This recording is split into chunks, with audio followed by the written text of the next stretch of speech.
had a hard time dating and going out when I was a teenager in high school. My spirit was broken growing up in the wrong sex.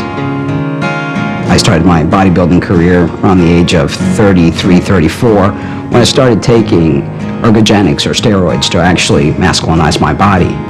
It wasn't until I was 38 years old that I actually realized that sex reassignment surgery was for real. And 4 or 6 months later, I was in having my surgeries. I couldn't wait another day. To me, my actual birthday is December 22nd, 2003, the day Mark Angelo Cumming was born. Violet and I actually met when I was still female. She saw the man inside of me and fell in love with me, the person, not the genitals, not the exterior, but the person inside, and that's what matters. I was forced to be a girl. My mother didn't understand that my gender was that of a boy. And it wasn't actually till around 3 weeks ago that she actually hugged me and said that she loved me.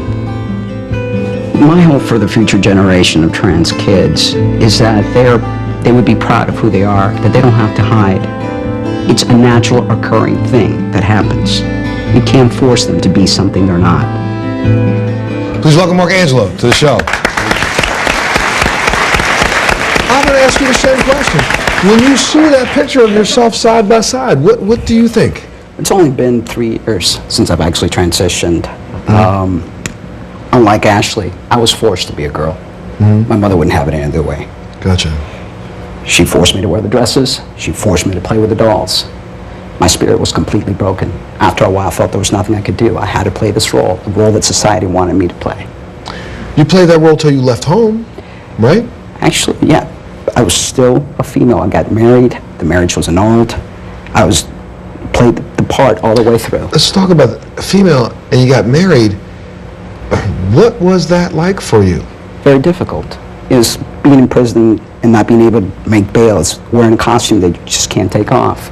No one can realize it. And I think the lack of understanding with all these transsexual issues, people understand that gender and sex have two distinct meanings. Explain.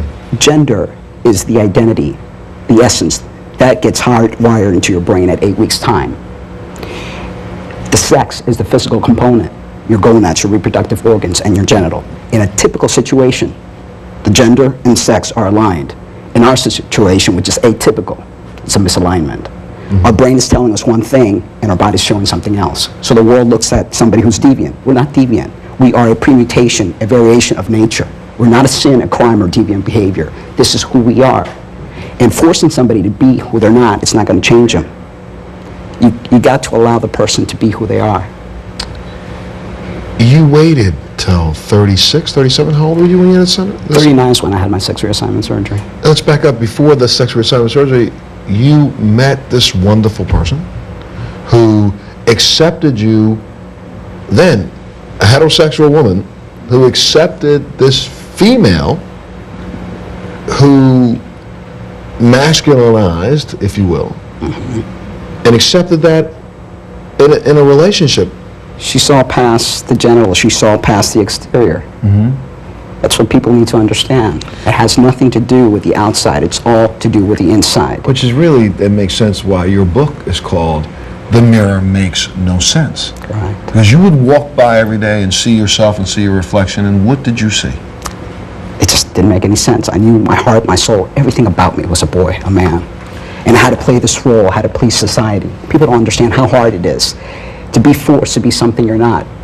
Gender identity is a God-given right. A person should be allowed to live their true gender and not something you're forced to be because the day the doctors called you, because that's all your genitals. Genitals don't make you a man or a woman. Your gender's inside your brain.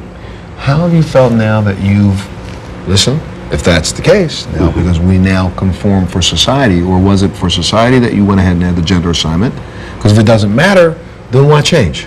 Because I didn't feel comfortable. I didn't feel comfortable with the body. I didn't feel comfortable with my genitals. You wanted to match Exactly. a visual with the brain.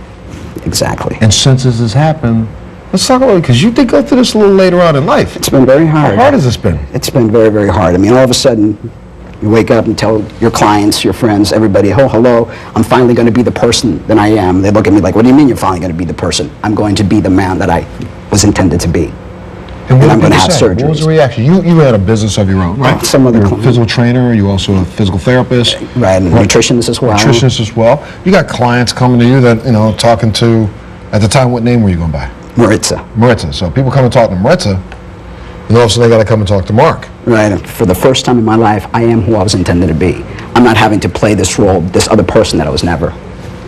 It's very difficult, and I think one of the things that people also get confused, they think transsexualism has something to do with homosexuality. Right. Gender identity and sexual preference are like night and day. A child at the age of 3, according to the Merck manual, knows their true gender identity. They have no sexual preference. You don't know that till later on in life.